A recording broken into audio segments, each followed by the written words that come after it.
अंकित जी, आपका स्वागत है इंडियन बिजनेस जी टीवी पर। नमस्कार सर। तो आज का बाजार बहुत गिरा है, उसके बारे में क्या कहना है आपका? सर मार्केट तो गिरा है। गिरने के रीजंस यही हैं कि मार्केट में अगर देखा जाए तो जितनी बैंक निफ्टी नहीं गिरी उससे ज्यादा स्टॉक्स गिरे हैं। कुछ स्टॉक्स हैं जैसे लॉरेंस लैब्स है 12% तक गिर गए हैं। तो उस मार्केट के अंदर क्रैश देखिए इस समय पैनिक चल ही रहा है। एफआईएस जिस तरह से हम लोग देख रहे हैं कंटिन्यूसली निकलते जा रहे हैं और कहीं ना कहीं पैनिक मोड में चल रहा है। लेट्स सी किस तरह से इसको और आगे देख सकते हैं। लेकिन जो ट्रेंड है वो अभी वीक बना हुआ है as per technical analysis. Fundamental analysis की बात करें कि अभी डोनाल्ड ट्रंप की तरफ से कोई ऐसी चीज निकल के नहीं आई है जो फेवर करता हो इंडिया के लिए। यस, चाइना के लिए भी इन्होंने जो बोला था कि सैंक्शंस लगा देंगे, टैरिफ लगाएंगे, तो वो भी चीज कहीं ना कहीं अभी रोक दी गई है। तो 2016 में जैसे हमने पहले भी बात करी हुई है, 2016 में चाइना में जिस तरह से ग्रोथ करी थी ट्रम्प के कार्यकाल में, मुझे लगता है कि वापस एक बार चाइना के अंदर ग्रोथ देखने को मिलेगी और इंडियन मार्केट कहीं ना कहीं थोड़ा सा डोमिनेट होते हुए दिखेंगे। तो आप आशावादी हैं? जी। आप आशावादी हैं?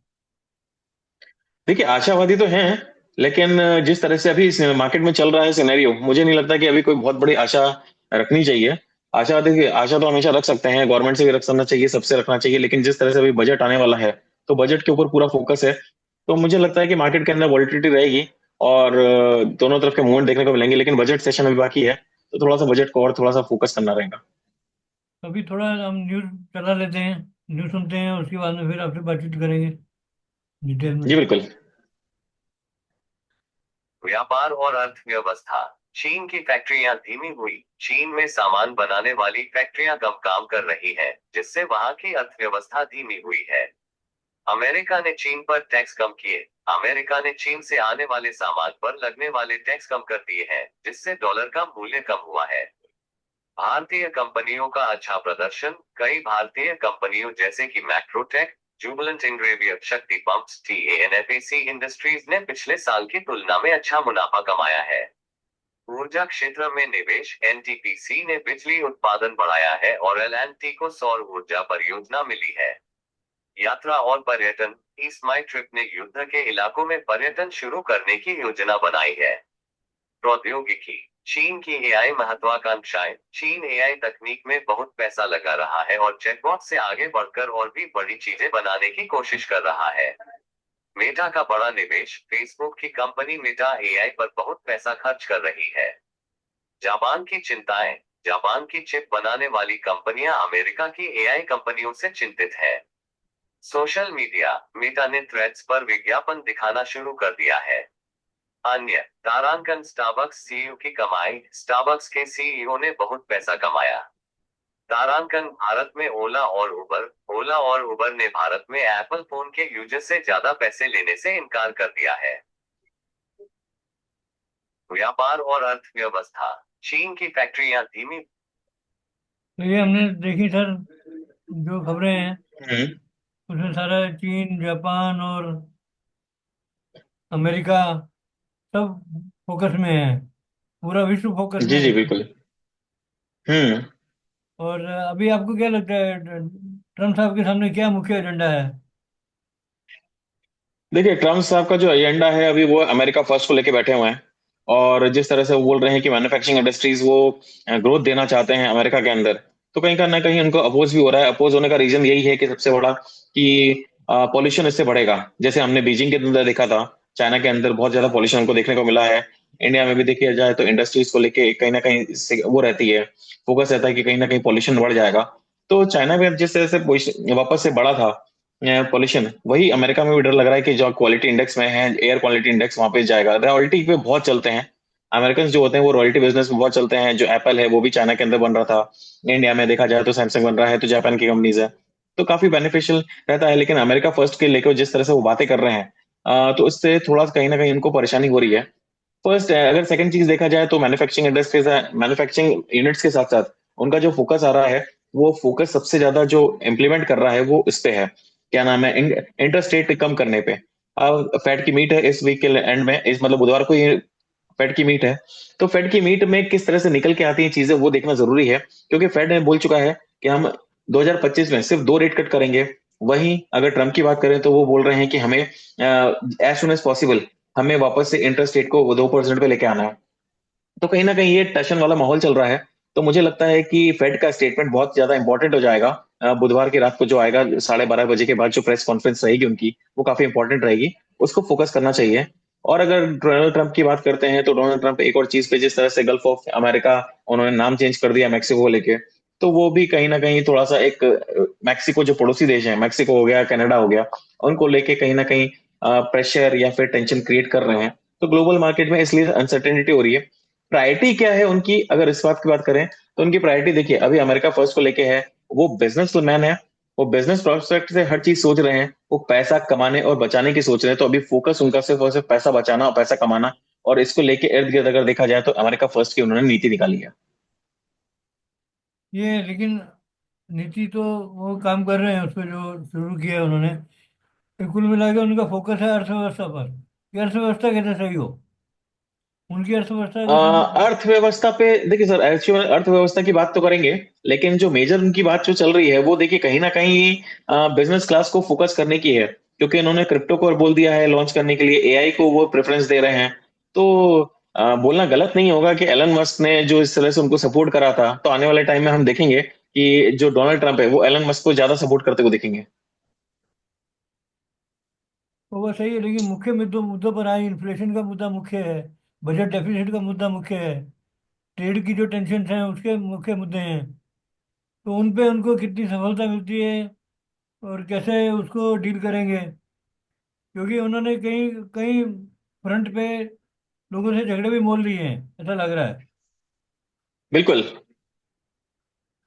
ये साथ चीन, जापान, मेक्सिको, कनाडा सबको फोकस में करना, और उस पे वो उनके लिए चैलेंज बन गया है, मुझे ऐसा लग रहा है। तो आपके क्या विचार है इस बारे में?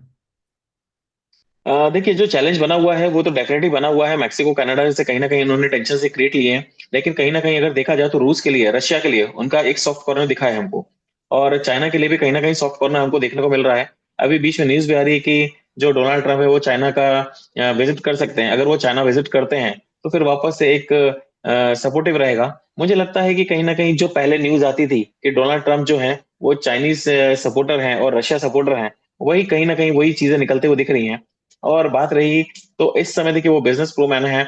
और जिस तरह से हमने पूरे कैंपेन में एलन मस्क को देखा था, तो वहां का सबसे बड़ी कंपनी अगर इस समय का एलन मस्क है, तो बहुत सारे प्रोजेक्ट्स हैं जो उनकी जो पुरानी पार्टी है, कांग्रेस पार्टी, उसके कारण रुके हुए थे। तो ये जो डेमोक्रेटिक पार्टी है जिसमें ये डोनाल्ड ट्रंप जीते हैं, कहीं ना कहीं वो ये इसमें लेकर आएंगे मार्केट में। और मुझे लगता है कि एलन मस्क को जो चीजें सपोर्ट करती होंगी उसको वो सपोर्ट करेंगे।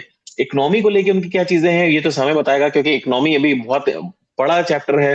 नेक्स्ट 2 to 3 मंथ सभी को देखना पड़ेगा कि 2 से 3 मंथ में क्या चीजें निकल के आती हैं। लेकिन अभी जो कंडीशंस बनी हुई हैं उसमें तो इससे साफ दिख रहा है कि वो टेंशन क्रिएट कर रहे हैं। और जो 2016 वाला माहौल था कि एक ट्वीट करा तो उसी तरह से और मार्केट में भूचाल आ गया, वही अभी आगे आने वाले टाइम में और देखने को मिलेगा। कि एक उन्होंने कोई से भी एक्स पे कुछ लिखा, ट्विटर पे जो पुराना था, तो एक्स पे कुछ भी लिखेंगे उसके बाद में मार्केट के अंदर वापस से हमें उठापटक देखने को मिलेगी। तो टेंशन हैं। जिस तरह से फेड के अंदर बात कर रहे हैं कि ये फेड के साथ में जो टेंशन चल रही है, मुझे नहीं लगता कि बहुत जल्दी रिलीज होगा, क्योंकि इनकी एक्सपेक्टेशंस मार्केट को लेके बहुत ज्यादा है। और वही फेड समझता है, बहुत अच्छे से जानता है कि इस समय रेट रेट कट करना थोड़ा सा रिस्की हो जाएगा, क्योंकि 2.4% से 2.9% पे आ गए हैं। रेट कट करा तो वापस से 3% के ऊपर इन्फ्लेशन चला जाएगा, जो ग्लोबल इकोनॉमी में वापस से एक टेंशन क्रिएट कर सकता है। ये इनकी भेड़ से नहीं पड़ती है, पावल से नहीं पड़ती है, शुरू से मालूम था। लोगों ने तभी पहले कहना शुरू कर दिया था। इतना था कि सोच दिया था कि शायद पावल को निकाल देंगे, तो वो तो नहीं किया इन्होंने ऐसा, क्योंकि समय था अभी आने में और काम करने में। ऐसे ही कुछ अप्रोच इनकी दूसरे कंट्रीज के प्रति भी है, ब्लो हार्ट ब्लो कोल्ड वाली। एक दिन बहुत गर्म हम्म। बात करते हैं, दूसरे दिन चाइना के खिलाफ, और दूसरे दिन ठंडे पड़ जाते हैं कि नहीं टैक्स कम करेंगे। तो ये आपको विरोधाभास नहीं देखिए लगता है क्या? सीरियसली लिया देखिए जाए अभी इनको? बहुत सारी चीजें चल रही हैं। क्या बोल रहे हैं? क्या सीरियसली लिया जाए इनको? देखिए, सीरियसली तो लेना पड़ेगा। एक कहावत है कि अमेरिका छींकता भी है तो पूरे वर्ल्ड में जुकाम हो जाता है। तो जब भी वो अमेरिका वाली चीज है तो अमेरिका फर्स्ट तो देखा जाएगा। आज की तारीख में है पावरफुल कंट्री है, डॉलर डॉलर है सबसे ज्यादा पावरफुल है। तो कुछ भी वहां पे फ्लक्चुएशंस होंगे तो ग्लोबल मार्केट पे डेफिनेटली इम्पैक्ट पड़ेगा। तो सीरियसली नहीं लेना, ये एक गलत बात होगी। सीरियस लेना होगा, हर कंडीशंस को चेक करना होगा। और डेफिनेटली जो बात कर रहे हैं आप, कि डोनाल्ड ट्रंप और फेड के बीच में दोनों में टेंशन कहीं ना कहीं चल रही हैं और ये रहेंगी आगे चल के। तो मुझे लगता है वो साफ दिखा भी है। फेड किस तरह से स्टेटमेंट देता है वो देखना जरूरी है। अभी आपने बोला कि फेड में जो मिस्टर पॉवेल उनको निकाला नहीं गया है, तो देखिए उनको निकालना इतना आसान नहीं है वहां के जो पॉलिसीज हैं उसको देखते हुए। तो लेकिन जो बीच में चीजें चलेंगी और दोनों के बीच में जो टकराव रहेगा उसको आगे किस तरह से लेके आते हैं वो देखना जरूरी है। और अभी बहुत शुरुआती है, 20 तारीख हुई को जो हुआ था, अभी 7 दिन हुए हैं। तो अभी देखा जाए तो अभी जो मार्केट में चल रहा है तो 50% एजेंडा उन्होंने अभी मार्केट में रखा है। नेक्स्ट 50% एजेंडा भी रखना और बाकी है। तो मार्केट में देखते हैं किस तरह से वो आगे कंडीशंस रखते हैं। लेकिन ये कोई भी बात को सीरियसली ना लिया जाए ऐसा गलत होगा कहना। अब टैरिफ मैं ध्यान देना चाहता हूँ, चीन के ऊपर टैरिफ उन्होंने फिक्स किया था लेकिन फिर चेंज कर दिया कि उसमें वो डील कर देंगे या नए सिरे से सोचेंगे। ऐसा इमिग्रेशन पॉलिसी का ज़्यादा कुछ क्लियर नहीं है, कैसे सब इसको एग्जीक्यूट कैसे किया जाएगा। तो आपको क्या लगता है कि कैसे सर देखिए ये स्मूथली कैसे हो पाएगा? सर देखिए वो तो उनके गवर्नमेंट का है, अभी सिर्फ 7 दिन हुए आए हुए हैं। अभी इसमें मार्केट में कितना और ये रखते हैं अपने आप को, वो चीज हमको देखना जरूरी है। बहुत अर्ली होगा कुछ भी चीज कहना। उन्होंने अभी जो टैरिफ्स हैं उसके लिए बात करी थी, तो चाइना के ऊपर उन्होंने टैरिफ लगाने की बात कम कर दी है। तो कहीं ना कहीं डोनाल्ड ट्रंप भी समझ रहे हैं कि इतना आसान नहीं है कुछ भी चीज डिसीजन लेना। लेकिन उन्होंने जो बातें करी हैं वो कितनी देर में इंप्लीमेंट करते हैं, 4 साल का अभी टाइम है उनके पास में, अभी तो बिल्कुल शुरुआती चीजें हैं। तो सिर्फ 7 दिन के अंदर हम एनालाइज नहीं कर पाएंगे कि उन लोग कितने स्मूथली वो कर पाएंगे। वो तो उस समय हमको देखना पड़ेगा मार्केट के अंदर रिएक्शंस क्या होते हैं, फेड की तरफ से क्या क्या डिसीजन होते हैं। फेड की और पॉवेल की, सॉरी फेड की और डोनाल्ड ट्रंप की अभी तक कोई बैठक नहीं हुई है। तो ये बैठक होगी तो उसके बाद समझ में आएगा कि कितना दोनों साथ में लेके चल रहे हैं। जिस तरह से उन्होंने बोला कि 21% कॉर्पोरेट टैक्स को 15% कर देंगे, तो कहीं ना कहीं एक वापस से फेड के लिए चिंता का विषय हो जाएगा, चाहे पॉवेल हो चाहे कोई आने वाला कोई भी हो। क्योंकि चिंता का वजह इसलिए हो जाएगा क्योंकि परचेसिंग पावर जो है वो बढ़ेगी, और परचेसिंग पावर बढ़ेगी तो डेफिनेटली वापस इन्फ्लेशन की तरफ बढ़ेंगे। तो मार्केट में इस तरह की कंडीशन जितनी भी आएंगी वो कहीं ना कहीं टेंशन क्रिएट करेंगी ग्लोबल मार्केट के लिए। तो मार्केट में अगर बात करें तो फेड क्या चाहता है, डोनाल्ड ट्रंप क्या चाहते हैं, बहुत अर्ली हो जाएगा कोई भी चीज को स्टेटमेंट देना इस समय। अच्छा, भारत में क्या प्रभाव आपको बढ़ता हुआ दिख रहा है? भारत में देखिए अभी तो नेगेटिव ही पड़ रहा है, जैसे स्टॉक मार्केट में हम लोग देख रहे हैं। तो स्टॉक मार्केट तो क्रैश हो रहा है, बहुत सारे लोग टेंशन में हैं। कहीं ना कहीं अभी बजट भी बोले, बजट को लेकर भी थोड़ी सी टेंशन है कि वो पॉपुलिस्टिक बजट आता है कि ग्रोथ बजट आता है। देखिए पॉपुलिस्टिक बजट लोगों की उम्मीद हमेशा रहती है कि पॉपुलिस्टिक बजट आना चाहिए, देखिए कभी भी आए। लेकिन गवर्नमेंट अगर देखा जाए तो मोदी जी का 3rd टर्म का फर्स्ट बजट है। तो मुझे नहीं लगता है कि पॉपुलिस्टिक बजट आएगा। ये बजट जो रहेगा सम हाउ ग्रोथ बजट की तरफ जाना चाहिए।